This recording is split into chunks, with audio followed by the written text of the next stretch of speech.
Hey, today we have Mike Kaeding, CEO of Norhart, a one-stop apartment development operation that's trying to rethink multifamily development. Hey, Mike, thanks for being here. Hey, thanks for having me.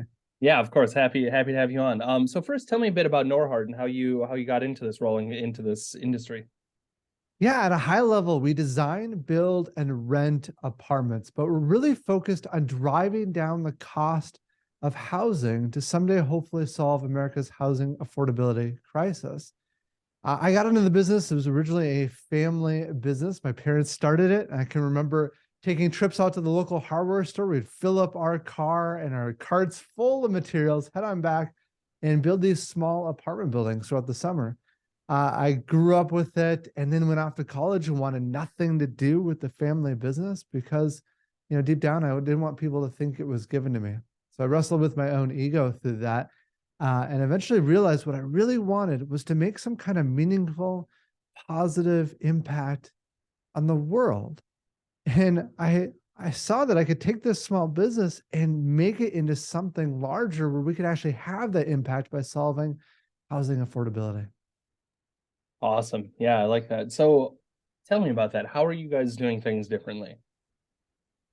Yeah. If you look at other industries, I guess really simply, you can apply technologies and techniques from other industries and put it into our own. If you look at manufacturing, for example, over the past 60 years, they've improved labor productivity by 760%. Agriculture has improved by 1,500%. But the world of construction has done virtually nothing at just 10%. So if we take some lessons from those other industries into our own, we can have a meaningful impact.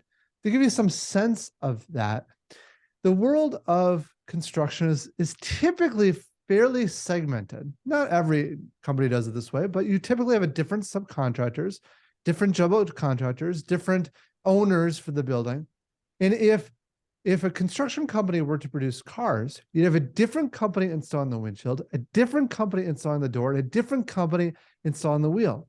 And then the wheel company, of course, would get delayed on another project and they couldn't come out for 2 weeks.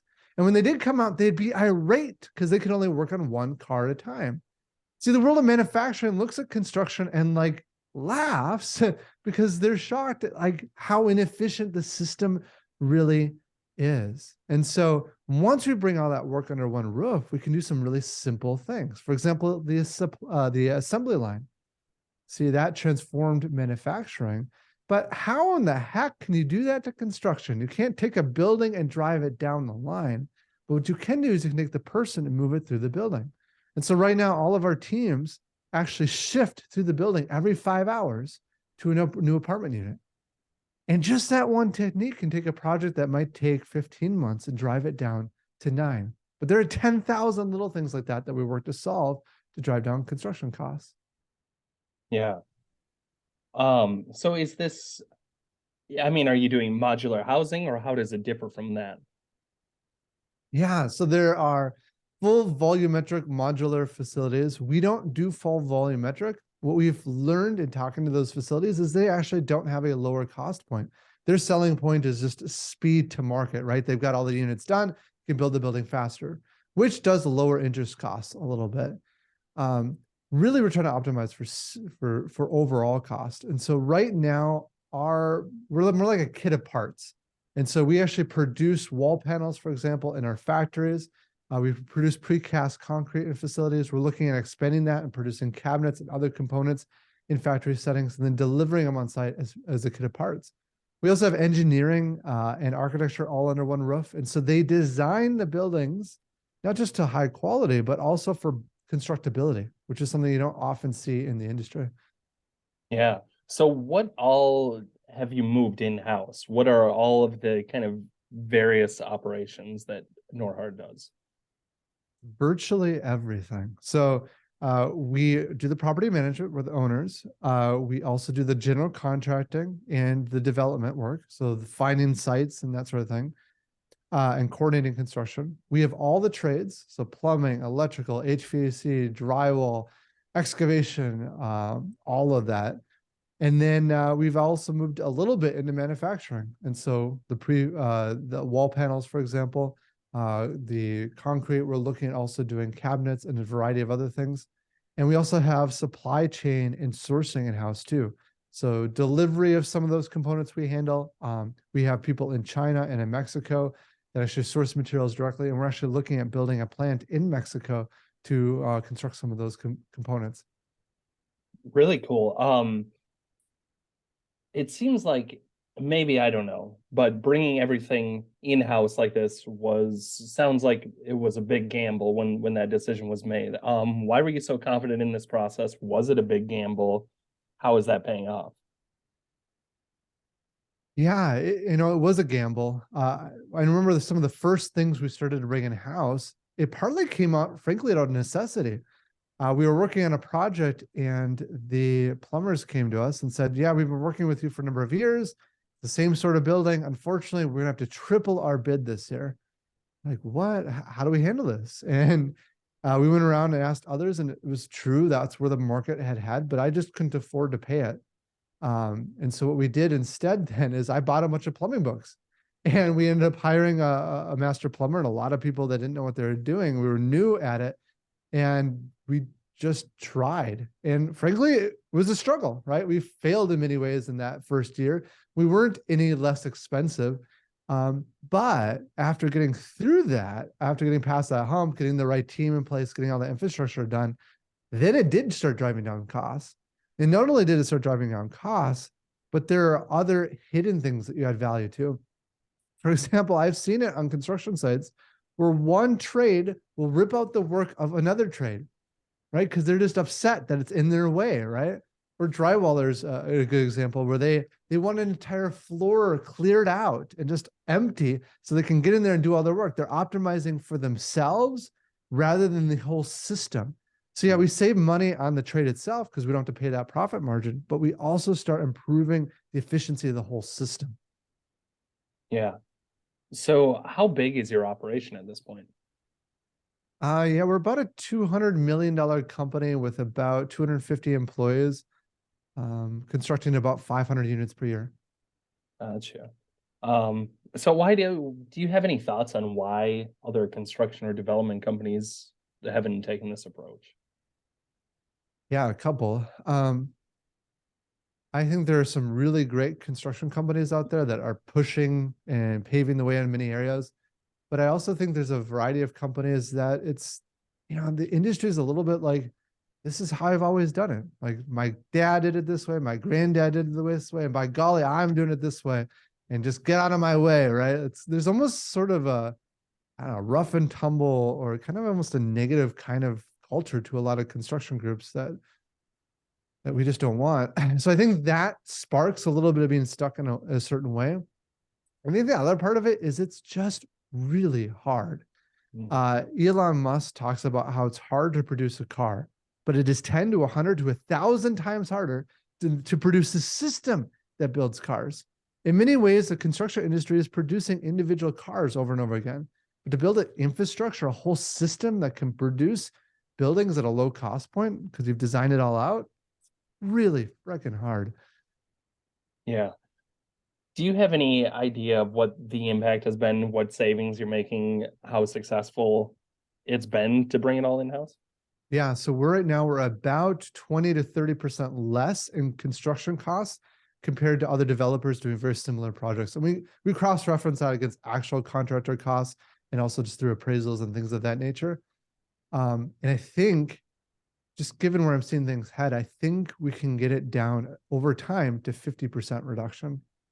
It's 10,000 little problems though. It's little things. For example, one of the team, like every week right now, all of our teams produce videos that show off little improvements that they made. And our goal is to make little 2-second improvements, but those things compound. And so one video I saw recently was one of the teams just simply cleaned out their pod, right? They went in every day and for a minute or two had to wrestle to find their stuff in their pod. But now it's super organized and they can get right to what they need to. It's just a lot of little stuff like that that makes the big difference in the end. Yeah. Do you and I talked, I think it was your cottage growth project, right? And I think you were talking about kind of an expected trajectory of growth. What do you think is kind of your growth trajectory in the coming years? Yeah, so in the next 10 years, our goal is to reach 192,000 units under management and a 60,000 unit per year construction pace, which is crazy. But the reality is we've been doubling in size more or less every year. See, the magic, at least financially, is the fact that our costs are lower means that typically we can get banks to fund the majority, or if not all, of projects. There's a lot that goes into that to make that a reality, but then financially, we're no longer restricted. The key constraint to our growth is the rate at which we hire and find incredible people, because that's the key to all of it, is having the best people. Yeah. What really inspired this? What was it? Was it the plumbing thing that when you're like, all right, we're gonna just bring this in-house and why don't we do that with the rest of it? Or what set you on this path of wanting to change how you're doing things? My dad died at a relatively young age. And what happened through that for me is I realized how short life really is. And I don't want to get to the end of my life and people just shovel $100 bills in my grave. Like, who cares about the money? Really, what I want is I want to make some kind of meaningful impact on the world. Right. And so I struggled for a while understanding what that could be for me in my life. But what I've realized now is we could actually have a meaningful impact on housing affordability. It takes a decade, it takes a lifetime to make that a reality. But for me, at least, that's what sparked and drove me to focus that way. And my whole life has now been aligned to making that a reality. Yeah, awesome. Tell me a bit about your portfolio. What kind of projects are you guys working on? What are some things you're excited about? Yeah, our latest project that's under construction is incredible. It's Norhart Oakdale, where we have the Gold Line here in the Twin Cities is stopping right at the front door. It's a 2-story entrance that's the entire width of the building, floor to ceiling glass. There's a restaurant, coffee shop, co-working space. Up on 3rd floor, we have thousands of square feet of amenity space, including a movie room, a workout facilities, art studios, and more.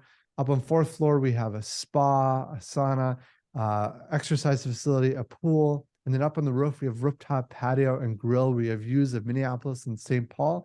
And then we have penthouse suites with 22-foot high ceilings, floor to ceiling windows.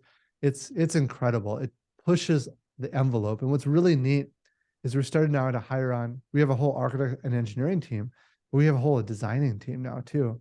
And one of the guys on our designing team, Steve Jobs announces the iPhone in 2007. He walks off stage and our employee follows Steve Jobs on that stage, following that presentation to present some stuff related to Apple. It's just incredible. And see, when you get people of that kind of caliber, they change things. It's fun. Mhm. Yeah.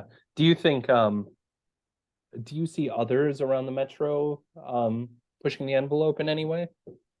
Oh yeah. So others are working on volumetric construction. I think that's incredible. It's been fun to watch them grow.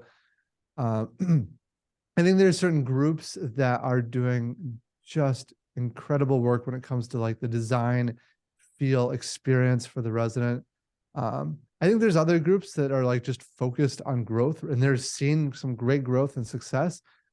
Some of those groups I worry a little bit about where their heart is, the integrity part of it, but there's a lot that are doing great things. It's just fun to watch them. There's another one that's like, they're working on some kind of cool technology to improve the construction process as well. It's been fun to see. Yeah. Yeah. Cool. Mike, you're detailed and concise. I don't really think I have any other questions. I know you wanted to talk about Zero to Unicorn. Is that what it's called? Your podcast? Tell me about that. Yeah. So we have a new podcast that just launched this week. It's called Zero to Unicorn.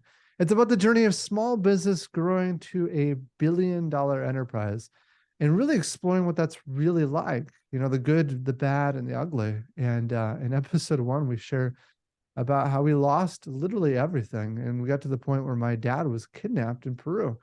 Kind of a crazy story. But it's been fun to see that come together. And then we also have a new investment platform. If people are interested in getting involved financially, we're launching that as well. And you can see both by visiting our website, norhart.com. That's Norhart. HART, and clicking on shows for a variety of shows, including our podcast, and invest to learn more about that. Yeah. What a teaser to get people interested. Yeah, well, like I said, I don't have any other questions. Was there anything else you wanted to add that I didn't ask about? I think the one most important thing for business leaders or people around the community to remember or to know is that it really takes incredible people. I think a lot of the world of construction, we miss that aspect. We miss the people part, the culture part. But for us, we pour a ton of time into hiring the best people, building the right kind of culture. Because once you do that, once you have that kind of caliber of person, they change things. They unlock doors. They make things possible that you didn't realize were possible. They start reinventing an industry to focus on solving housing affordability. And so it really is the people. And I wish I could just bring them all here and show them off because they're the ones making the difference. Yeah. Great send off. Thank you so much for taking the time, Mike. Yeah, thanks for having me. All right. Take care.